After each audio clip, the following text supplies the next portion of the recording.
ఇది ఎంతవరకు మంచిది. ఇంతవరకు చక్కటి పాటల ద్వారా మీరందరూ ప్రభువు నామాన్ని ఎంతగానో ఘనపరిచి ఉన్నారు, స్తుతించి ఉన్నారు. ప్రభు యొక్క సన్నిధానంలో మీరందరూ ఉన్నందుకు మరొకసారి ప్రభువుని స్తుతిస్తూ ఉన్నాం. లేఖనాల్లో పరమగీతాలు అనే ఒక చక్కటి కావ్య గ్రంథాన్ని మనము అధ్యయనం చేస్తా ఉన్నాము. ఈరోజు ఒక మంచి చక్కటి ప్రేమ గీతాన్ని అధ్యయనం చేద్దాం. పరమగీతాలు 1 అధ్యాయము 8వ వచనము చదవండమ్మా ఒకసారు. పరమగీతాలు 1 అధ్యాయం 8వ వచనం. నారీమణి సుందరి అది నీకు తెలియకపోవునా? మందల అడుగుజాడలను బట్టి నీవు పొమ్ము, మందకాపుర గుడారం యొద్ద నీ మేకపిల్లను మేపుము. చాలమ్మా. మరొకసారి ఈ వాక్యాన్ని వీక్షిస్తున్నటువంటి ఆన్‌లైన్‌లో ఉన్న మీకందరికి కూడా ప్రభు పేరట మరొకసారి వందనాలు తెలియజేస్తూ, పరమగీతాలు పరిశుద్ధ లేఖన భాగాల్లో పరమగీతాలు అనే ఒక మంచి గ్రంథాన్ని జ్ఞాని అయినటువంటి సొలొమోను గ్రంథాన్ని రాశాడని, ఈ గ్రంథాన్ని ఒక ఆత్మీయ కోణంలో, ఆత్మీయ అర్థంలో దీన్ని అర్థం చేసుకోవాలని వాక్యం మనకు తెలియజేస్తా ఉంది. అయితే సొలొమోను గ్రంథాన్ని ఏ ఉద్దేశంతో రాశాడు అనేది మనం ఒకసారి ఆలోచించుకుంటే, ఇదొక ప్రేమ గీతము. వరుడైనటువంటి యేసుక్రీస్తు వారికి, వధువైనటువంటి సంఘానికి మధ్యలో ఒక ప్రేమ గీతముగా మనం చెప్పవచ్చు. పరమ ప్లస్ గీతము, పరలోకము నుండి భూలోకానికి రాసి పంపబడినటువంటి గ్రంథాన్నే పరమగీతాలు అని అంటారని గ్రంథం మనం అర్థం చేసుకోవచ్చు. అయితే ఇందులో షూలామితి అనే ఒక కన్యకను మనకు కనబడతా ఉంటది. ఆ కన్యకను యేసు ప్రభువు సంఘంతో పోల్చాడనే విషయాన్ని మనం జ్ఞాపకం చేసుకోవాలి. వరుడు యేసుక్రీస్తు ప్రభు రెండవ రాకడలో ఆయన మన మధ్యకు రాబోతా ఉన్నాడు. అయితే సంఘం ఎలా ఉండాలని ఆలోచిస్తున్నాడంటే, ఆయన పవిత్రమును, నిష్కలంకమును, మరి ఏ కలంకము లేనిదై నిర్దోషత్వము కలిగిన సంఘముగా ఉండాలని దేవుడు ఆశిస్తా ఉన్నాడు అనే విషయాన్ని ఈ గ్రంథం మనకు తెలియజేస్తది. మంచిది. ఈ గ్రంథంలో చదవబడినటువంటి ఈ లేఖన భాగాన్ని కొద్ది నిమిషాలు మనం అధ్యయనం చేద్దాం. చాలా జాగ్రత్తగా గ్రంథాన్ని వినాలని ప్రేమతో మీకు తెలియజేస్తున్నాం. ఇవన్నీ మీకు తెలుసు, ఎందుకంటే ఆల్రెడీ చదువుతారు, వినుంటారు. మళ్ళీ ఒకసారి రివిజన్ మనం చేసుకుందాం. 1 అధ్యాయము 8వ వచనంలో చక్కటి మాట ఇక్కడ రాయబడ్డది. నారీమణి సుందరి అది నీకు తెలియకపోయేనా? మందల అడుగు జాడలను బట్టి నీవు పొమ్ము, మంద కాపరుల గుడారముల యొద్దకు నీ మేక పిల్లలను మేపుము అంటున్నాడు. ఇక్కడ 3 అర్థాలు ఒక స్త్రీని గురించి వ్రాయబడ్డాయి. అదేంటంటే, నారి అనే ఒక పదం, మణి అనే ఒక పదం, సుందరి అనే ఒక పదం. ఈ 3 పదాలు స్పష్టంగా రాయబడ్డాయి. తర్వాత మంద గురించి రాయబడ్డాయి. తర్వాత గుడారాల గురించి రాయబడ్డాయి. ఆ తర్వాత మేక పిల్లలను మేపుము అనే దాని గురించి స్పష్టంగా రాయబడ్డాయి. ఇవి కొద్దిగా దీని గురించి మనం అధ్యయనం చేస్తే ఈ మాటలు మనకు అర్థమవుతాయి. మనం చదువుకుంటూ పోతే అది అర్థం చేసుకోలేము. విడదీసి అందులో ఉన్న ఆత్మీయ అర్థాన్ని మనం ఒక కోణంలో అర్థం చేసుకుంటే ఈ మాటలు మనకు స్పష్టంగా మరి తెలుస్తాయనే విషయాన్ని మీకు నేను తెలియజేస్తా ఉన్నాను. చూద్దాం ఒకసారి. అయితే ఈ గ్రంథము సంఘాన్ని గురించి రాస్తా ఉన్నాడు. అంటే దేవుణ్ణి సంఘము సిద్ధపరుస్తూ ఉన్నాడు ప్రభువు. చూడండి, సిద్ధపడుతున్న పెండ్లి కుమార్తె సంఘము, వాక్యము ద్వారా సిద్ధపరుస్తున్న పెండ్లి కుమారుడు యేసుక్రీస్తు ప్రభువారు. ఇందులో ఆది కాండము నుంచి, బైబిల్ గ్రంథంలో ఆది కాండము నుంచి ప్రకటన గ్రంథం వరకు ఉన్నటువంటి స్త్రీ వివరణ ఏ విధంగా ఉందో ఈ మాటలో మనకు దేవుడు తెలియజేస్తా ఉన్నాడు. చూద్దాం. నారి అని పిలుస్తా ఉన్నాడు. మొదటి మాటలో నారి అని సంబోధిస్తా ఉన్నాడు అటు స్త్రీని. ఆదికాండము 2 అధ్యాయము 23వ వచనం చదవమ్మా ఒకసారి. ఆదికాండము 2 అధ్యాయము 23వ వచనం.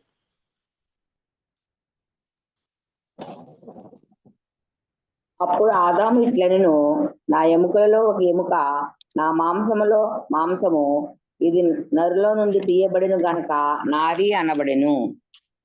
చాలండి. ఇక్కడ దేవాది దేవుడు ఈ సృష్టినంతటిని కూడా చేశాడు. 6 దినాలు ప్రభువు ఈ భూమి అంతటిని, ఆకాశాన్నంతటిని, సమస్త సృష్టిని అంతటిని కూడా మరి తన నోటి వాక్కు చేత కలుగునుగాక, కలుగునుగాక, కలుగునుగాక అని చేసి మరి 6వ దినాన్న ఒక మానవుణ్ణి మట్టి తీసి బొమ్మ చేసి ఆ బొమ్మకు జీవవాయువును ఊదగా మనిషి జీవాత్మ అయ్యెను అనే విషయం మనం తెలుసుకుంటాం.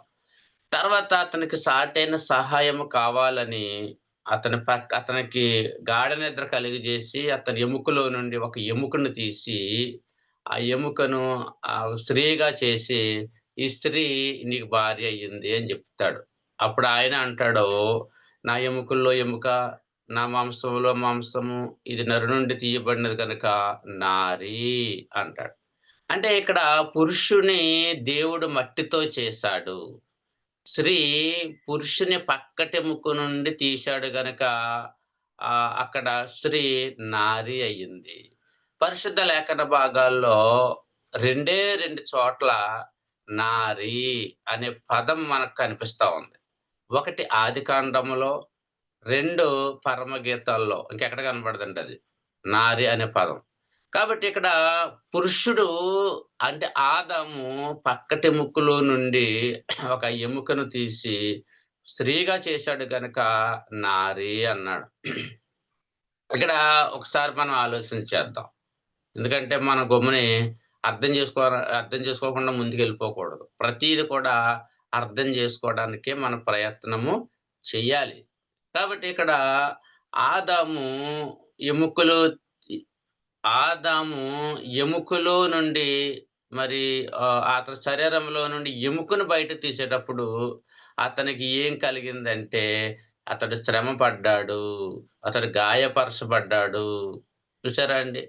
శ్రమ పడ్డాడు, గాయపరచబడ్డాడు. ఎందుకంటే తీసేటప్పుడు చాలా మరి పెయిన్ వస్తది గనక.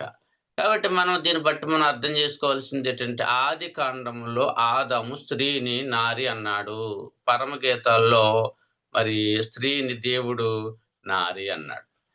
పరమగీతాల్లో కూడా యేసుప్రభు వారు నారి అంటే నా సంఘము, నా స్త్రీని సంఘంతో పోల్చాడు కాబట్టి మొదటి ఆదాము గాయపరచబడ్డాడు అనే విషయం మనం జ్ఞాపకం చేసుకున్నాం. రెండవ ఆదాము, కడపటి ఆదాము యేసు ప్రభు కూడా గాయపరచబడ్డాడు, రక్తము కార్చాడు అనే విషయాన్ని మనం జ్ఞాపకం చేసుకోవాలి. కడపటి ఆదాము రక్తము కార్చాడు గనక ఆ రక్తములో నుండే వచ్చేది సంఘము. దేవుని స్తోత్రం, హల్లెలూయా. చూసారా, మొదటి ఆదామేమో గాయపరచబడ్డాడు కాబట్టి అతనికి భార్యగా ఆమె వచ్చింది. కడపటి ఆదాము యేసుక్రీస్తు సిలువలో రక్తము కార్చి ప్రాణం పెట్టాడు. ఆ రక్తము కార్చి ప్రాణం పెట్టడం ద్వారా ఈ భూలోకానికి యేసుప్రభు యొక్క సంఘముగా తీర్చిదిద్దబడ్డది. యేసుప్రభు రక్తము కార్చకపోతే, ప్రాణం పెట్టకపోతే సంఘం ఏర్పడదు. అందుకని అపోస్తుల కార్యం 20 అధ్యాయం 28వ వచనంలో ఒక అద్భుతమైన మాట ఉంటదండి. అది ఏంటంటే సంఘం ఎలా ఏర్పడుతుందనేది అక్కడ ఉంటది. దేవుడు తన స్వరక్తం ఇచ్చి సంపాదించిన సంఘాన్ని కాయటకు పరిశుద్ధాత్మ దేవుడు దేని యందు తన అధ్యక్షులుగా ఉంచెనో ఆ యావత్తు మందను గూర్చి తాము గూర్చి జాగ్రత్త పడాలని అక్కడ దేవుడు రాయించాడు. కాబట్టి యేసు ప్రభువారు రక్తం సిందించారు గనక ఆ రక్తంలో నుండి వచ్చిందే సంఘము. అందుకనే అక్కడ మొదటి ఆదాము నారి అన్నాడు, కడపటి ఆదాము సంఘాన్ని కూడా నారి అని పిలిచాడు అనే విషయాన్ని ఈ సందర్భంగా మీరు జ్ఞాపకం చేసుకుని ప్రభువు మన మీద చూపిన ప్రేమను అర్థం చేసుకోవాలని నేను మీకు తెలియజేస్తా ఉన్నాను. రెండవది క్లుప్తంగా మీకు తెలియజేస్తున్నాను. రెండవది ఒకసారి చూద్దాం. మనీ మని అనగా శ్రేష్టమైనది అని అర్థం. అనగా ఒక విశ్వాసి యేసులో జన్మించిన తరువాత పవిత్రంగా ఉండాలి. 1 యోహాను 1:7 ప్రకారం యేసు ప్రభు తన రక్తం ద్వారా ప్రతి పాపముల నుండి పవిత్రపరిచాడు అనే విషయాన్ని జ్ఞాపకం చేసుకుంటూ వాక్యం మదిలో వాక్యం పెట్టుకుని, గదిలో ప్రార్థన చేస్తూ, వీధిలో సాక్ష్యం కలిగి, ప్రతిరోజు బైబిల్ చేత పట్టుకొని మనం బ్రతకాలి. అంటే మని అంటే శ్రేష్టంగా మనం బ్రతకాలి. దేవుని స్తోత్రం. హల్లెలూయా! ఎందుకు బ్రతకాలి అంటే మన దేవుడు గొప్పవాడు. మని శ్రేష్టమైనది. యేసు ప్రభువులోకొచ్చిన తర్వాత పాత జీవితాన్ని విడిచిపెట్టేసి, పవిత్రమైన జీవితంలోనికి మనం అడుగెట్టాలి. శ్రేష్టమైన జీవితంలోనికి మనం అడుగెట్టాలని వాక్యం ద్వారా దేవుడు మనతో మాట్లాడుతా ఉన్నాడు. చూడండి 1 యోహాను 1:7 చదివామా ఒకసారి? అది ఒకసారి చదివితే 3 దాంట్లోకి మనం వెళ్దాం. క్లుప్తంగా మీకు తెలియజేస్తాను నేను. అయితే ఆయన వెలుగులోనున్న ప్రకారము మనములు వెలుగులో నడిచిన యెడల మనము అన్యోన్య సహవాసం గలమారే ఉందుము. అప్పుడు ఆయన కుమారుడైన యేసు రక్తము ప్రతి పాపం నుండి మనలను పవిత్రులుగా చేయును. చాలమ్మా. ఇక్కడ శ్రేష్టమైన జీవితము. శ్రేష్టమైన జీవితం అంటే అది పవిత్రమైన అది విలువైనటువంటి వాల్యుబుల్ ఈజ్ క్రిస్టియన్. అంటే మనం వాల్యుబుల్. మన తండ్రి గొప్పవాడు. ఆయన పిల్లలుగా మనం జీవిస్తా ఉన్నాం. చూడండి రాజకుమారుడు ఉంటాడు. రాజకుమారుడు ఎలా ఉంటాడు? ఎలా పెడితే అలాగా వీధుల్లోకెళ్ళి ఎక్కడ పెడితే అక్కడ ఉండడం. రాజకుమారుడు అంటే ఒక బ్రాండ్ ఉంటది ఆయనకి. పలానా కుమారుడు, పలానా వ్యక్తి అనే ఒక నేమ్ ఉంటది. ఆళ్ళకంటే గొప్పవాళ్ళం కదా మనం. యేసుప్రభు మన తండ్రి. తండ్రి, కుమార, పరిశుద్ధాత్మ త్రియేక దేవుడిగా ఉన్నాడాయన. ఆయన ద్వారా ఆయన పిల్లలుగా మనం జీవిస్తున్నప్పుడు చాలా శ్రేష్టమైన వాళ్ళము అనే విషయాన్ని మనం జ్ఞాపకం చేసుకోవాలి. ఇంకా చాలా వచనాలున్నాయి కానీ నేను చదవట్లేదు. టైం లేదు కాబట్టి. తర్వాత మూడవది సుందరి. సుందరి అనగా సౌందర్యవంతురాలు అని అర్థం. పరిశుద్ధపరచబడిన, రక్తములో కడగబడిన విశ్వాసి సంఘములో ఎలా ఉండాలి? సంఘముగా ఎలా ఉండాలి? పరిశుద్ధపరచబడ్డది, సౌందర్యవంతురాలుగా ఉన్నటువంటి ఒక విశ్వాసి సంఘంలో ఎలా ఉండాలి అంటే ఎఫెసీ 5:26 చదవమ్మా. ఎఫెసీ 5:26. ఈ రిఫరెన్స్ అన్నీ కూడా నేను క్రోడీకరించి రాయడం జరిగింది. 26 అండి.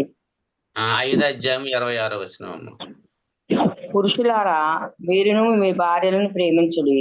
అటువలే క్రీస్తు కూడా సంఘములను ప్రేమించి అది కళంకమైనను ముడతైనను అంటిది మరి ఏదైనను లేక పరిశుద్ధమైనది గాను నిర్దోషమైనది గాను మహిమ గల సంఘము గాను ఆయన తన ఎదుట దాన్ని నిలబెట్టుకొనవలెనని వాక్యముతో ఉతక స్నానము చేత దాన్ని పవిత్రపరిచి పరిశుద్ధపరచుటకు దాని కొరకు తను తాను అప్పగించుకొనెను.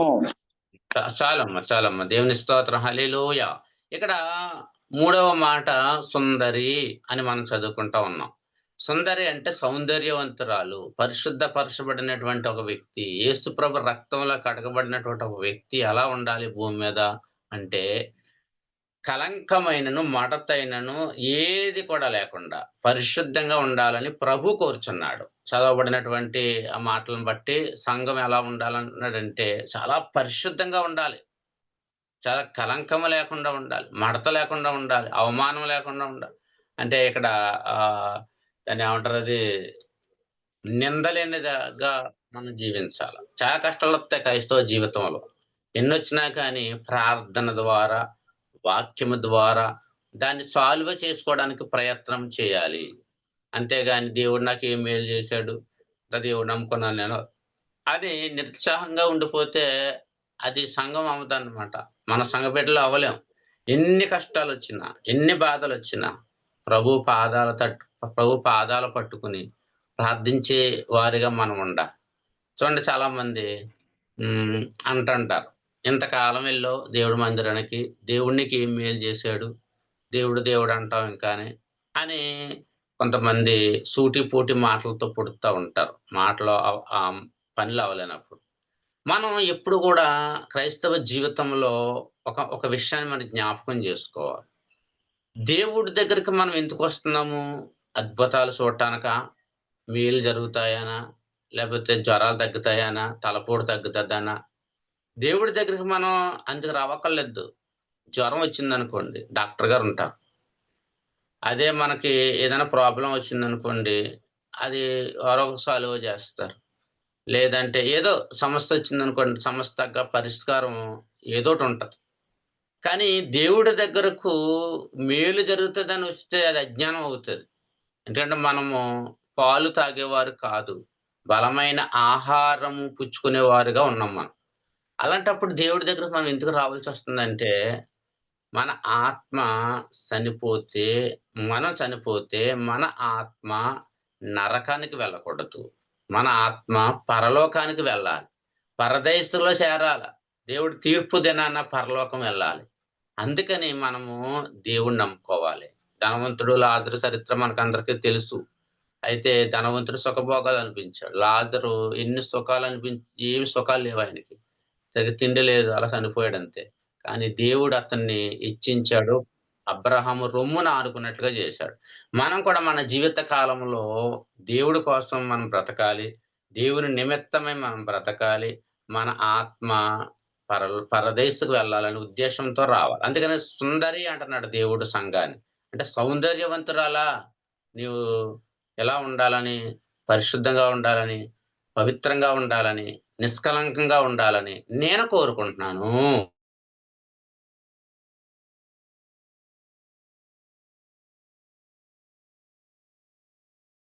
అని దేవుడు స్పష్టంగా తెలియకుంటున్నామండి. ఎలా ఉండాలి? ఎలా మాట్లాడాలి? ఎలా ప్రవర్తించాలి? ఏ విధంగా నేను నా యొక్క జీవితాన్ని ముందుకు నడిపించాలి? అనే విషయాన్ని వాక్యం ద్వారా దేవుని చిత్తాన్ని మనం తెలుసుకోవాలి. ప్రార్థన ద్వారా మన పరిస్థితులను మార్చుకోవాలి.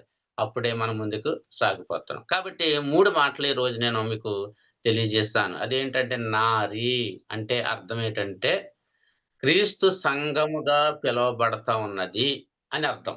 రెండవది హ్మ్. హ్మ్. రెండవదేటమ్మా మనీ. మనీ అంటే క్రీస్తులో ప్రత్యేకంగా లోకమాలిన్యం అంటుకోకుండా బ్రతకడం. మూడవది సుందరి అంటే పరిశుద్ధంగా జీవిస్తూ క్రీస్తు కాడి మోయాలి మనం. మత్తయి సువార్త 11 అధ్యాయము 28 వచనం చదవమ్మా ఒకసారి ఆ మాట చదవమ్మా ముగించేస్తున్నాను నేను ముందుకెళ్ళిపోతున్నాను. మత్తయి సువార్త 11 అధ్యాయం 28, 29 వచనాలు. ప్రయాసపడి భారము మోసుకొనుచున్న సమస్త జనులారా నా యొద్దకు రండి, నేను మీకు విశ్రాంతి కలగజేతును. నేను సాత్వికుడను దీనమనసు గలవాడును గనుక మీ మీద నా కాడి ఎత్తుకుని నా యొద్ద నేర్చుకొనుడి, అప్పుడు మీ ప్రాణమునకు విశ్రాంతి దొరుకును. హ్మ్. నా కాడి ఏలయనగా సులువుగాను నా కాడి సులువుగాను నా భారము తేలికగానున్నవి. చాలమ్మా. ఇక్కడ సుందరి అనే పదంలో పరిశుద్ధంగా జీవిస్తూ దేవుడు మనకు అప్పగించినటువంటి క్రీస్తు కాడి అంటే స్వార్థ భారం మనం చెయ్యాలి అనే అర్థాన్ని మీకు నేను తెలియజేస్తా ఉన్నా.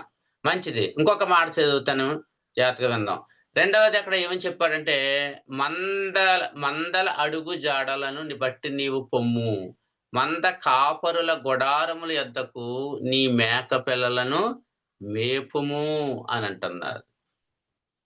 దీనికి ఒక ఆత్మీయ అర్థం ఏంటంటే, మంద కాపరుల యొక్క పనేంటి? మంద కాపరుల యొక్క పనేంటంటే, వాళ్ళు గొర్రెలను మేపటము. గొర్రెలను ఆళ్ళేం జేయాలంటమ్మా? మేపాల. మంద అంటే అర్థం సంఘము, సార్వత్రిక సంఘము. కాపరులు అంటే అర్థము సేవకులు. గుడారము అంటే దేవుని యొక్క మందిరము. ఈ మూడాట్ల గురించి క్లుప్తంగా నేను వివరిస్తాను. ఒకటి మంద. మంద అంటే సార్వత్రిక సంఘం. సంఘాన్ని దేవుడు మరి ఎంత అద్భుతకరంగా ఉండాలని ఆయన కోరుకుని, ఆ మంద దగ్గరకు అంటే యేసు రక్తములో కడగబడినటువంటి ప్రతి వ్యక్తి కూడా గొర్రెలతో పోల్చాడు. దేవునికి వ్యతిరేకంగా ఉన్నటువంటి వారందరూ కూడా మేకలుతో పోల్చాడు. యేసు ప్రభు కూడా ఒక ఉపమానంలో చెప్తా ఉంటాడు. గొర్రెలను మేకలను వేరుపరిచినట్లు నేను మిమ్మలను వేరుపరుస్తాను అంటున్నాడు. అంటే గొర్రె యొక్క స్వభావం వేరేగా ఉంటది. మేక యొక్క స్వభావము వేరేగా ఉంటది. ఆయన రక్తంలో కడగబడినటువంటి వారందరినీ కూడా మరి గొర్రెలతో పోల్చాడు అంటే యేసు ప్రభువారు గొర్రె పిల్లగా బలైపోయాడు. బలైపోయినటువంటి వ్యక్తి యొక్క లక్షణాలన్నీ కూడా తన సంఘంలో ఉన్నటువంటి బిడ్డలకు రావాలన్నమాట. మంచి లక్షణాలు యేసు ప్రభు అన్నీ కూడా మంచి మాటలు చెప్పాడు. ఆ మంచి మాటలో అన్వయించుకొని సంఘము బ్రతకాల. దేవుని స్తోత్రం. హల్లెలూయా! కాబట్టి మంద చాలా జాగ్రత్తగా ఈ లోకంలో జీవించాల. పరిశుద్ధంగా జీవించాలా అని ప్రభువు తెలియజేస్తా ఉన్నాడు. కాపరులు అంటే సేవకులు. సేవకులు దేవుని యొక్క దూతలంటండి. దేవుని యొక్క దూతలకు దేవుడు స్వరాన్ని వినిపించి, ఇదిగో నా గొర్రె తప్పిపోతా ఉంది. నా గొర్రె పాపం చేస్తా ఉంది. ఇదిగో నువ్వెళ్ళి నా వాక్యం ద్వారా ఆ బిడ్డను సరిచెయ్యని దేవుడు చెప్తాడంట. చెప్పేటప్పుడు అందుకనే ఎవరో సేవకులు ఎక్కడ పుడతారో తెలీదు. ఎక్కడ మరి బ్రతుకుతారో తెలీదు. ఎక్కడ చదువుకుంటారో తెలీదు. ఆ వ్యక్తి వచ్చి పలానా ఊర్లో సేవ చేస్తాడు. పలానా ఊర్లో ప్రభు పరిచర్య చేస్తాడు. ఎందుకు చేస్తాడు? దేవుడు పంపిస్తాడు ఆ ఊరు. చూడండి, మా నాన్నగారు ఉన్నారు. మా నాన్నగారు ఎక్కడో పటవల అనే ఊరు. ఆ ఊరు నుంచి దగ్గరోళ్ళు మా ఊర్లో వచ్చి ఊర్లో ఉంటారు. అక్కడి నుంచి ఇక్కడ పంపించాడు దేవుడు. పంపించి ఏమి చదువుకోలేదు. 5వ తరగతి వరకు చదువుకున్నాడు. కానీ దేవుడు ఈ ఊర్లో గొప్ప సేవ చేయించాడు. 56 సంవత్సరాలు మా నాన్నగారు పరిచర్య చేశారు. అనేక ఆత్మలకి బాప్తిస్మం ఇచ్చారు. 3 సంఘాలు కట్టారు మా నాన్నగారు. అంటే ఈ ఊరోళ్ళు కొంతమందికి ఆ పాస్టర్ గారు కోణంలో మా నాన్నగారు చూసుండకపోవచ్చు. దేవుడు పిలుచుకున్న తర్వాత సేవ పరిచర్య ప్రారంభించారు. ఆ యొక్క నడవడిక, ఆ మాదిరి మాకు చూపించారు. అంటే నాన్నగారు సేవ చేశారు. మేము నలుగురు అబ్బాయిలు. అంటే నాన్నగారికి నలుగురు అబ్బాయిలు. నలుగురిని కూడా పరిచర్యలో పెట్టాడు దేవుడు. నాన్నగారు. దేవుడు పరిచర్యలో నలుగురు ఆడబడతా ఉన్నాం. అనేక ప్రాంతాల్లో, అనేక స్థలాల్లో దేవుడు. అంటే ఇక్కడ ఎందుకు చెప్తున్నాను ఈ మాట అంటే, దేవుని సేవకులను తన మందను కాయడానికి ప్రభువు ఏర్పాటు చేసుకొని పంపిస్తా ఉంటాడు. ఆ స్థలంలో ఉండు నువ్వు. ఇదిగో తోడేళ్ళ మధ్యకు నేను భయంకరమైన వ్యక్తులకు మధ్యకు నేను పంపిస్తా. తోడేళ్ళు మధ్యకు గొర్రె పంపుతున్నట్టుగా నేను పంపుతున్నానని చెప్తా ఉంటాడు. కాబట్టి ఇక్కడ కాపరులు అంటే సేవకులు. గుడారముల యొద్ద మేకపిల్ల మేపు అంటే దేవుని మందిరము. దేవుని మందిరం సార్వత్రిక సంఘం అంటారు. దేవుని మందిరం. దేవుని మందిరం అంటే పెద్ద పెద్ద బిల్డింగులు, పెద్ద పెద్ద మేడలు, లేకపోతే ఏసీ చర్చిలు కాదండి. హద్దులు గోడలు లేనిదే సంఘం. గోడలు లేనిదే సంఘం. ఇద్దరు ముగ్గురు కూడుకొని ప్రార్థన చేస్తే వారి మధ్యలో ప్రభువు ఉంటాడు. అదే సంఘం అన్నమాట. కాబట్టి ఇక్కడ గుడారం అంటే దేవుని మందిరంలో ప్రజలను మేపుము అంట. ఇక్కడ మళ్ళొకసారి అర్థం చేసుకుందాం. నారీమణి సుందరి అది నీకు తెలియకపోవునా? మందల అడుగు జాడలను బట్టి నీవు పొమ్ము. మంద కాపరులు గుడారముల యొద్దకు నీ మేక పిల్లలను మేపుము అంటున్నాడు. ఇక్కడ వరుడైనటువంటి యేసు ప్రభువారు అంటే కాపరైనటువంటి యేసు ప్రభువారు సంఘంతో చెప్తా ఉన్నాడు. నారీమణి సుందరి అని పిలుస్తా ఉన్నాడు. మనల్నే పిలుస్తా ఉన్నాడు. కాబట్టి మనము దేవుని వాక్యానికి అనుగుణంగా జీవించేవారుగా మనం ఉందాం. ఇంత చక్కగా దేవుని వాక్యం విన్న మీకు అందరికీ మరొకసారి ప్రేమపూర్వకమైనటువంటి వందనాలు తెలియజేస్తూ ఈ మాటలు ముగిస్తున్నాం. దేవుడు మిమ్మల్ని దీవించి ఆశీర్వదించును గాక. ఆమేన్. దేవునికి స్తోత్రం. చక్కటి ఉదయకాల సమయంలో చక్కటి వాక్యం చెప్పిన ఆశీర్వాదం అయ్యగారు వందనాలండి. అది పరమగీతాలు తీసుకుని మరి అందులో నారీమణి సుందరి, అదే నారీ గురించి, మరి అలాగే మణి గురించి, సుందరి గురించి చక్కటి వాక్యము మరి రెఫరెన్స్లతో సహా మరి చెప్పారండి. ఇప్పటి వరకు ఏం లేని వాక్యం మనం మరి ఆశీర్వాదం గారి ద్వారా వింటున్నాము. అందుకే గారికి వందనాలండి. చక్కటి మాటలు మరి మన కోసం స్టడీ చేసి చక్కగా వివరిస్తున్నారు. అందు బట్టి వందనాలు. మరి నారి అన్న మాట బైబిల్ గ్రంథంలో 2 చోట రాయించబడింది ఉందని మనకి తెలియపరిచారు. ఒకటి ఆదికాండము, తర్వాత పరమగీతాల్లో ఉందని మనకి మరి తెలియని విషయాలు ఎన్నో మనకి చెప్తున్న ఆశీర్వాదం అయ్య గారికి చాలా వందనాలు అయ్య గారు. వాక్యం బ్రదర్ గారు వాక్య నిమిత్తం ప్రార్థన చేస్తారు. పాట పాడి ప్రార్థన చేయండి బ్రదర్ గారు. స్వామియల్ బ్రదర్ గారు. సరే బ్రదరు. సరే అండి. అయితే మన వద్ద నెట్రబాబు గారు. వందనాలమ్మా. వందనాలు. వాక్య నిమిత్తం ప్రార్థన చేయండి. ఒక ప్రార్థన ఆశీర్వాదం. ప్రార్థన చేసుకుందాం. మహాపరిశుద్ధుడు, ప్రేమగల తండ్రి, మీకు వందనాలు, స్తోత్రాలు. మీ ఘనమైన నామానికి స్తుతులు, స్తోత్రాలు చెల్లించుకుంటూ ఉన్నాను తండ్రి. అయ్యా ఇదిగో తండ్రి, ఉదయకాల సమయంలో తండ్రి అయ్యా నేను స్తుతించి గణపరిచిన విధానం బట్టి ప్రార్థన చేస్తున్నాను తండ్రి. నాయన ఇదిగో చక్కని నాయన అనేక అంశాలతో నాయన ప్రార్థన చేస్తూ తండ్రి నాయన ఇదిగో తండ్రి నాయన జవాబులు దయచేయండి. ఏ అంశం కోసం అయితే ప్రార్థన చేశామో తండ్రి నాయన ప్రతి అంశాలు బట్టి తండ్రి నాయన అయ్యా మీరు జవాబు దయచేయండి తండ్రి. మీకు వందనాలు, స్తోత్రాలు దేవాలగా తండ్రి నాయన. పాటల్లో నాయన తోడుగున్నారు తండ్రి, ఆరాధనలో తోడుగున్నారు తండ్రి. ఇదిగో తండ్రి నాయన అద్భుతమైన మాటలు తండ్రి నాయన మేము విన్నాం. అయ్యా ఇదిగో తండ్రి నాయన పరమగీతములు తండ్రి నాయన ప్రభువా. అయ్యా ఇదిగో తండ్రి నాయన అనేక మంది నాయన ఇదిగో తండ్రి అయ్యా అడిగి ఉన్నారు తండ్రి. అయ్యా దాని అర్థాలు తండ్రి నాయన, పరమార్థాలు తండ్రి నాయన మాకు తెలియదు కానీ ప్రభువా నాయన ఇదిగో తండ్రి సూటిగా తేటగా వివరించారయ్యా. అయ్యా ఇదిగో తండ్రి ఆ యొక్క నాయన పరమగీతముల గురించి నాయన ఎన్నో చక్కని అంశాలు చెప్పారు తండ్రి నాయన దైవజనులు తండ్రి. అయ్యా ఇదిగో తండ్రి నాయన దీవించండి, ఆశీర్వదించండి, దయ చూపించండి. అయ్యా ఇదిగో మరొక నాయన ఇదిగో తండ్రి వారాన తండ్రి నాయన మళ్ళీ పరమగీతములు తండ్రి నాయన ఇదిగో తండ్రి చక్కని వివరణ జరిగించడానికి సహాయం చేయండి. కావలసిన అనుకూలమైన నాయన వాతావరణం దయచేయమని ప్రార్థన చేసి సిగ్నల్ విషయంలో ఏ ఆటంకాలు లేకుండా జరిగించమని ప్రార్థన చేస్తూ ఉన్నాను తండ్రి. అలాగే తండ్రి నాయన అయ్యా ఇదిగో తండ్రి దైవజనులు మరి ఆశీర్వాదంగా నాయన నా ప్రభు కుటుంబాన్ని దీవించండి, ఆశీర్వదించండి తండ్రి నాయన. ఇదిగో తండ్రి నాయన అయా బిడ్డలను నాయన ఇదిగో తండ్రి కుమార్తెలను నాయన ఇద్దరిని కూడా తండ్రి నాయన చక్కని జ్ఞానముతో చదువుతూ తండ్రి నాయన ఇదిగో తండ్రి దయచేయమని ప్రార్థన చేస్తున్నాం. అలాగే సంఘాన్ని దీవించండి, ఆశీర్వదించండి.